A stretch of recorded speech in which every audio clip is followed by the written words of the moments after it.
chon la don na kan ni tuni e to mo sunna ni bia ne mo ko ke ko akeshi e be he ko eku ye ni le mi akeshi ami yesanu ile na ma ko na fatwa ka na kwa fon no wala ngbe ke be hwe gwe na sen kaka because na kan if you azumi ni mba shan be ni ngbe ke bia ni bo azumi fi mo na ka obo fi azumi ke na ke in school bia no be ne onukpa ni me na me fi ame fi azumi e ko da ame ke o mi o sen ni ke ame ke o fi azumi okay no say agbene mu mi se na agbene abne ina keke mi wi in say show asma in ne san keke be na ka ni ne ina ni na agbene in fela da agbene keke layem adesan gbe adesan lenche enyemi muslim gbe lenche enyemi o ke ami odan lajon la oni shudo kai ake efa o e yo mi o mo je no kunu ke jagbo na ke wo mi ami odan lajon wala don chemo na kan boko mko be soli mami ne soli ni la jon be da ne du mo shineke ame la ne be da ne ba ni na Allahu akbar roko o da Allahu akbar de la ke fe ne ke no penalty wa gbe ne efeneke kete na wa nani ba Allahu akbar can you imagine beni gbe me punish o gbe me o inshallah amio dan lajo nam si be pia wona ke meni chon lajo ko nam ele aka amio dan lajo si ede enwo le anyway Jordan enwo because of face sunna nabi Muhammad sallallahu alaihi wasallam kenkle okay siwa ko yusu siwa ke non je saning man ke ko ye ni eta no ye brass ke pace pe ko ye ni eta fe mi ni o shoda ko ya wo no te shin ko use me ni siwa ke fe ko da ba chebu la ka woni shilo naam subhanakallahumma wa bihamdika ashhadu an la ilaha illa anta astaghfiruka wa atubu ilayk obia keke moko efe eyani shin atwa like dani fajr baaje e je chele o dani fajr baaje de na ke ikpaba wabo to e ni bi enyo ni wo ba bie dani fajr e ko let mo 4:30 de na ke ikpaba ani na kan gbele ba nye sahur ne cha azumi no ansa ji so far as ni fajr eje ko e fajr na chon wo be ni fajr eje o ka jo be ni bukan bien east alo east achole na bukan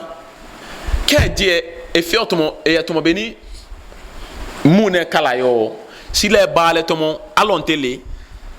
alole ni ke ba jeme keke bon lemo keke ida keke spread ye jeme fin white na time if it on do ye no ke spread white keke e ba nwemi kokwe weather afin na kanyi e ye ne ba e bi ne tumo je chele jeme e be other weather sen e be other corners of the world jeme pe keke spread na kan spread money spread or no nke bo akashimi ni fajre fe mi ni eje we ko ye sahara no o ye desert no ba na ke teshin e fe shite no ba na le sko ba jeme spread ye ni ba ni mi ni ona wa ke fe na keke eboti atatu emi ke ande fi to be mi ni je bia na je bon chelem kana kan no je be mi ni ko na ke je be na kan gbele ehin ba azumi fi mo dino wo kala ke bia na ke o ke tan ba to ye to mo ke je onani e to mo 4:30 gbe ake esefo o ba nya onunu alo oye no ko no fi azumi la ko ni jilo sko na ke je na kan bia mi ni fajre eje ko mo e be akabe ho na kan gbele o fi azumi na kan gbele la ka wonu jilo. What about money na to akede 6 min Kenya ewo ne efe ya ni ne ki akashi ne wo shine te shine na ke eni e paba la e paba to mo 6 min le hwe ani sane chano ke azumi na kan gbele alo enye fi azumi na kan gbele le ona ke le time ni e ke paba ewo to mo 6 min ne na ke shin ewo 6 minutes lebi nete shi na ke like baba ani bia na wajib na ke sa ne chano ke azumi alo esa ne chano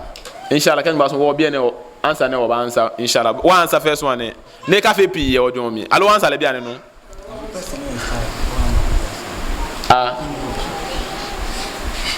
na waju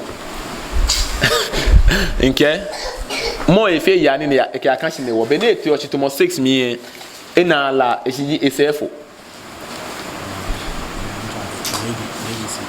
she a late time ni bia na le aka shi and 6 mi nefo alo 5 mi alo 4:30